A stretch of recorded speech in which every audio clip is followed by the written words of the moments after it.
Welcome to our new series on compassion for animals in Judaism. For a while now I've wanted to perhaps explore this concept of Tsar Balei Chaim, or compassion for animals, and how it relates to the Jewish religion, where we see it in the Torah. Good examples of people who performed Tsar Balei Chaim, or compassion for animals, to a very high degree, to explore the benefits of being aware and caring for our fellow creatures, and many other topics. In this episode, I wanted to introduce the series with some examples of our biblical characters and patriarchs and matriarchs, and their examples they set, and the effects of various holy people's attitude towards animals, and the resultant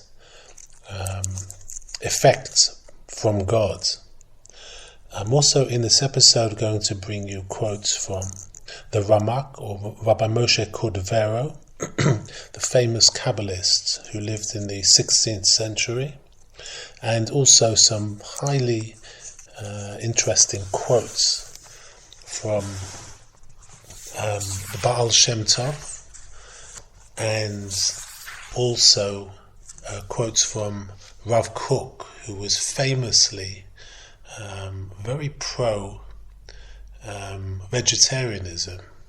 Although he was a vegetarian, he reportedly did eat meat on Shabbos, but he wrote many articles on the idea of this holistic universe or world that we live in, where as God is one, we also in our planets must consider ourselves as one unit of existence and creation.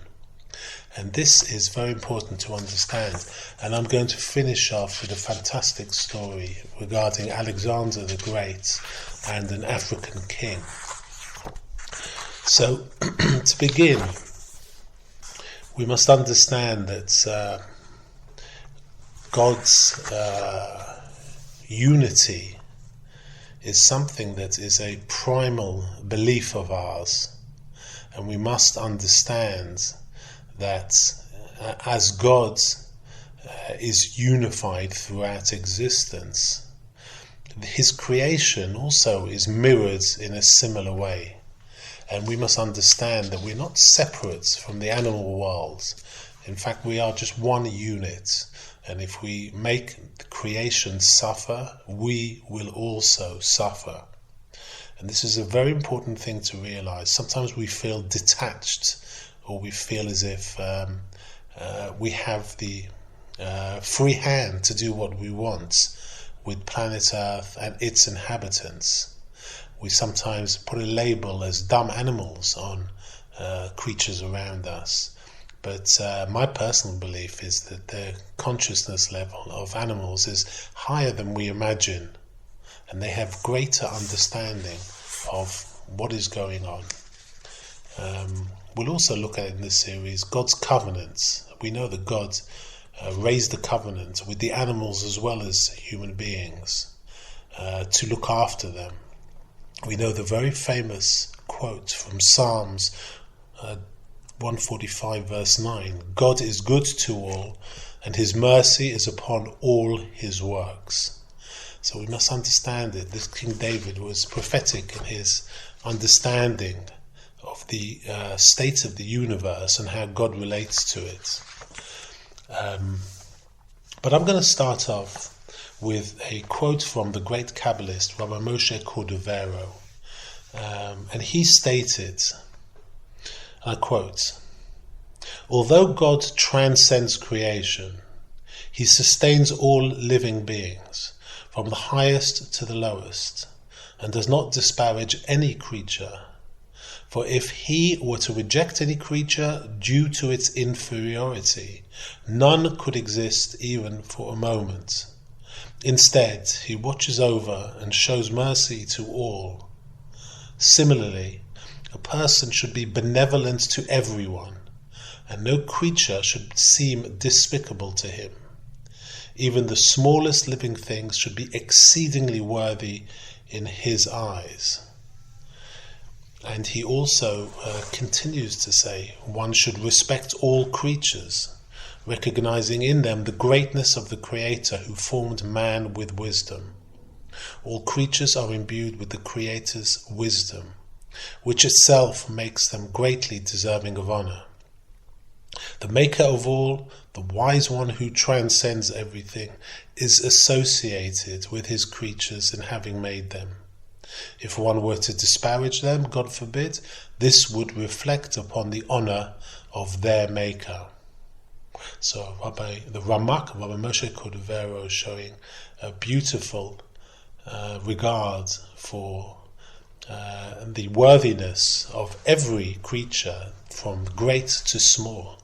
And if I may bring something personal, this reminds me of my father, who, if you've followed any of my series, you'll know that he passed away a while ago, but he was a great influence and is a great influence on my life within his memory. And he, when I was a young boy, performed simple acts of compassion for animals.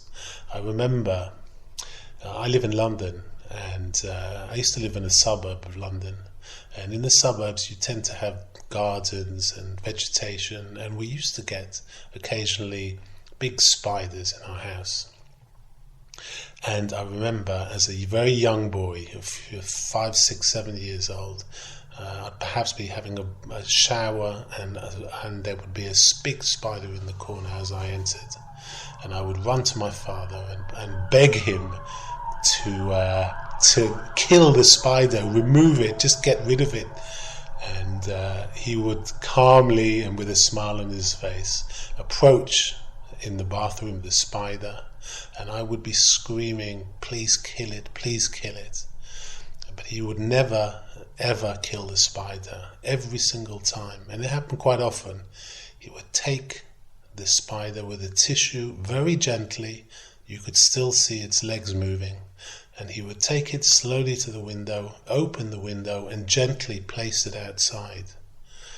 And as a child, although I wanted him to kill the spider, it was a great lesson for me, and I still remember it as like it's a video replay in my mind. And perhaps God puts those memories in your mind to remind you and teach you of perhaps your place, our place in the universe, how he displayed. He could easily have calmed his child down, myself, by giving closure to my young mind by killing the spider. But his way was to teach his children, and he showed me the correct way. He showed our place in nature and in the world, and I never forgot that. And I think maybe that's perhaps some inspiration for these courses. So in the same way as my father was also aware of every creature and our place, the Ramak described very beautifully. I'm going to also bring the Baal Shem Tov, who was the founder of the Hasidic movement, and quote him in his views on Tsar Balei Chaim. So he said, "Do not consider yourself superior to anyone else. In truth, you are no different than any other creature, since all things were brought into being to serve God. Just as God bestows consciousness upon you, so does He bestow consciousness upon your fellow man. In what way is a human being superior to a worm? A worm serves the Creator with all of his intelligence and ability, and man too is compared to a worm or a maggot, as the verse states from King David's Psalms 22 verse 7, I am a worm and not a man. If God had not given you a human intellect, you would only be able to serve him like a worm. In this sense, you are both equal in the eyes of heaven. A person should consider himself and the worm and all creatures as comrades in the universe, for we are all created beings whose abilities are God-given. So the Baal Shem Tov teaches us that really the enlightened person will sense this kinship of man and the worm and all small creatures, and relate to everything that God created with a sense of love.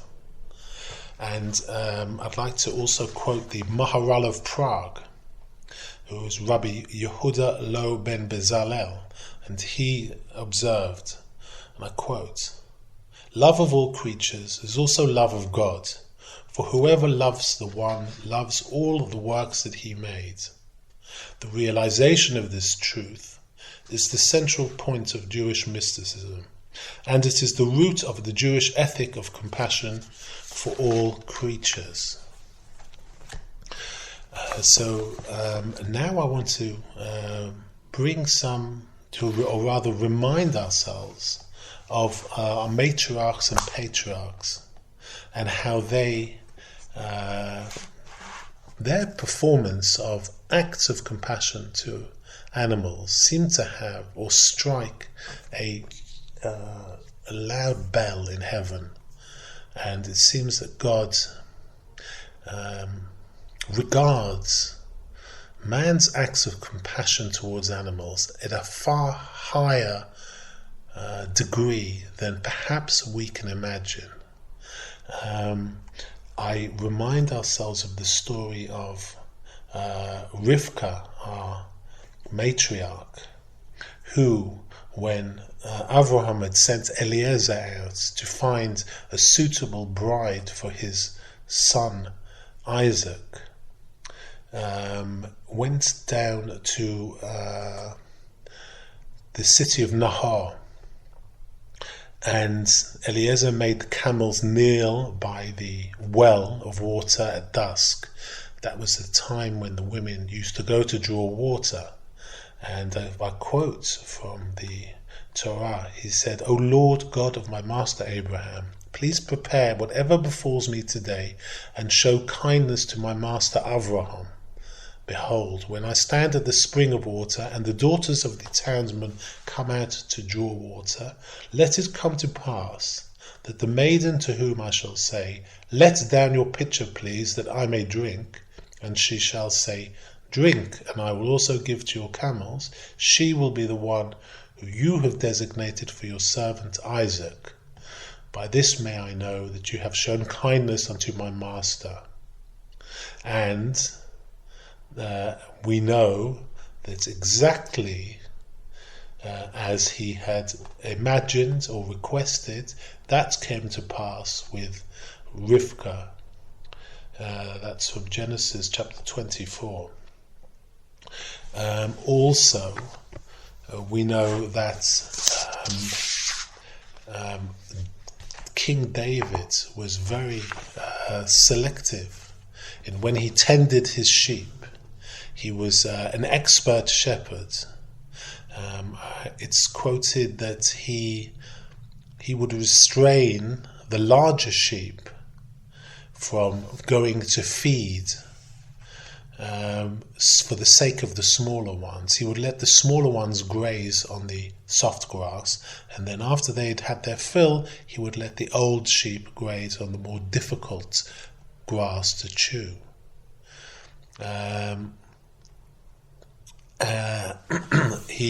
It's also quoted that God said to him immediately after that act, "You have proven yourself to be faithful with sheep. Now go and shepherd my flock Israel." Also, Moshe Rabbeinu, when he was herding his flocks at Yisro in the wilderness, one of the sheep ran away. He ran after it until it was, I guess he found it on a sort of ledge. not accessible from the ledge, he noticed was a stream of water. And it dawned upon him that this lost sheep was dying of thirst. And he said, and I quote, "I didn't know that you ran away because of thirst. You must be tired."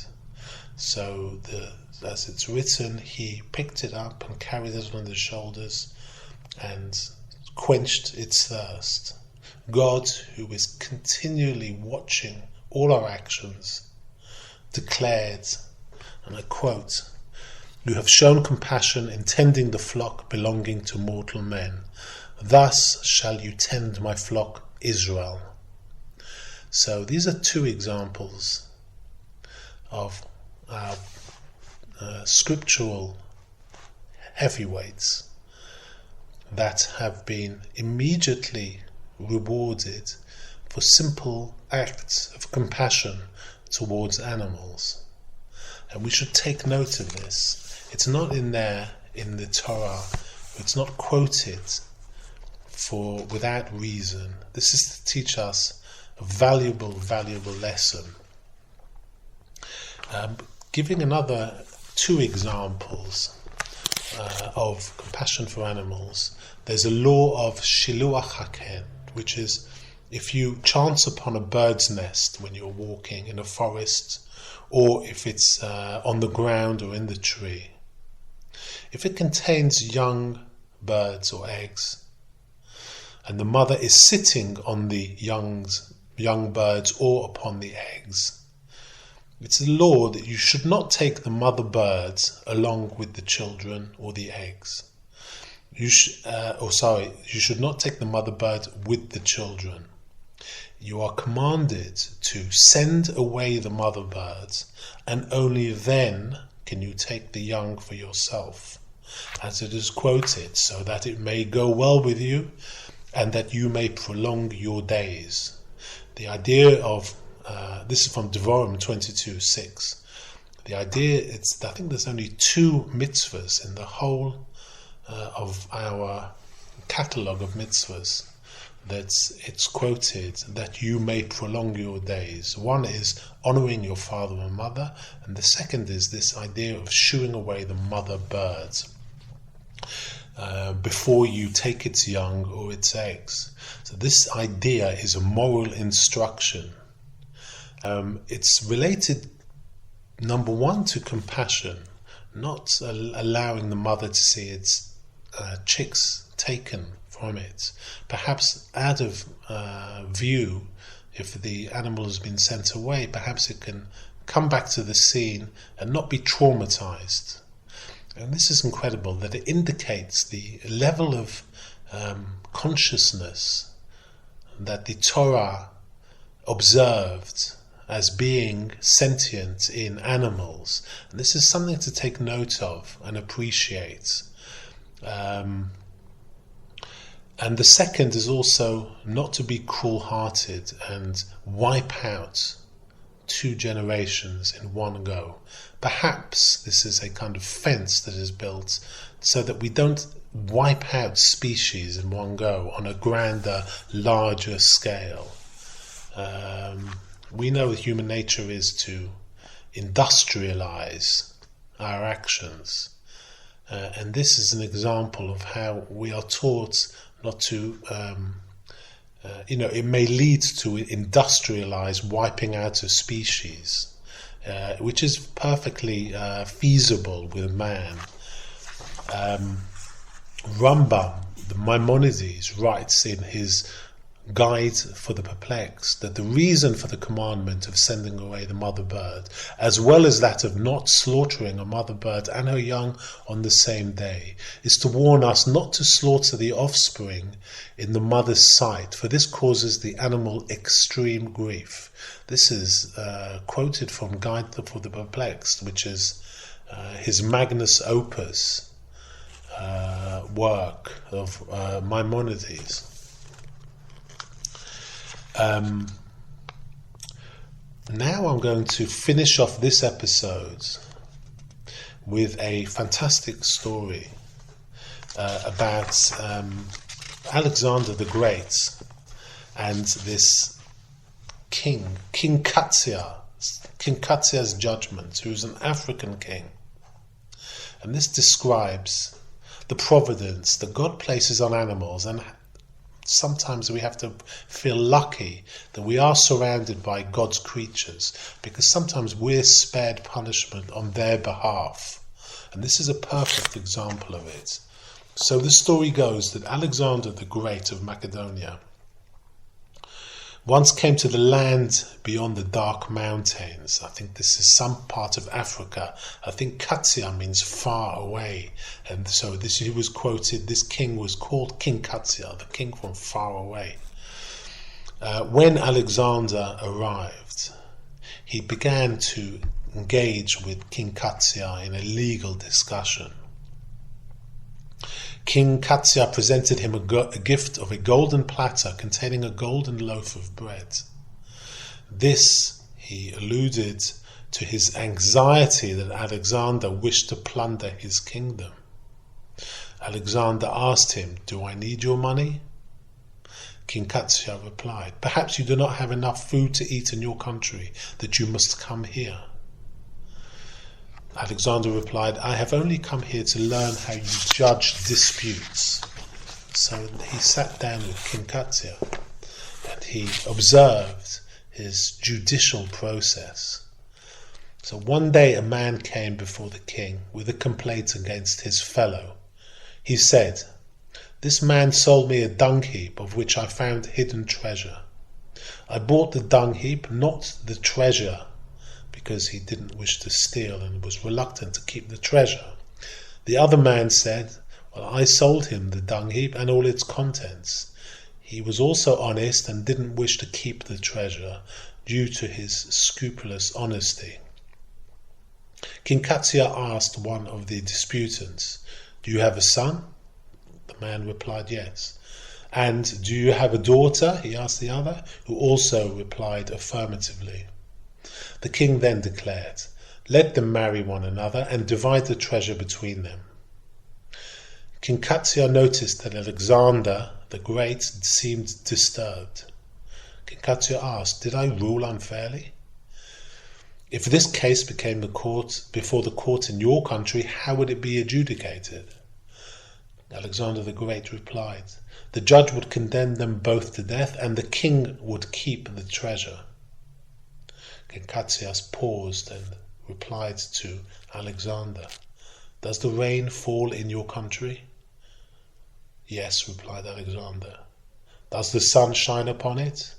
"Yes," replied Alexander. "Do you have small cattle?"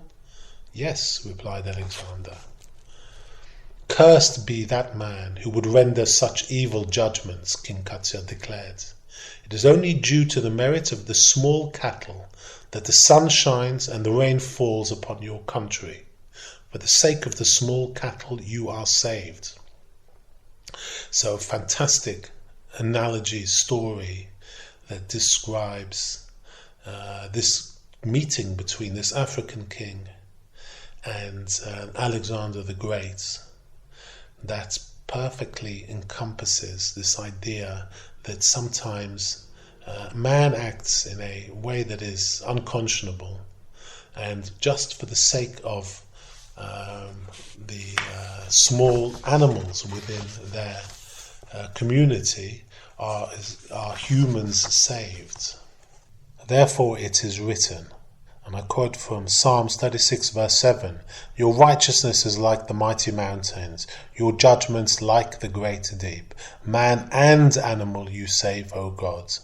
So that is a great example of how perhaps humans are spared for the sake of animals who are essentially innocent in man's misdeeds. We know that in the story of Jonah and Nineveh, the city that was saved simply for the amount of cattle that resided there, that perhaps we should count our blessings, that we have creatures around us that serve as some sort of protection, because God's anger and dissatisfaction with human behavior perhaps has been tempered in more than one time by the existence of fellow creatures that are innocent and shouldn't be collateral damage in punishments of misdeeds of human beings. So I think we're going to stop there today, and I hope you will join me for our next episode, where we will be exploring more of analysis of the idea of compassion for animals in Judaism.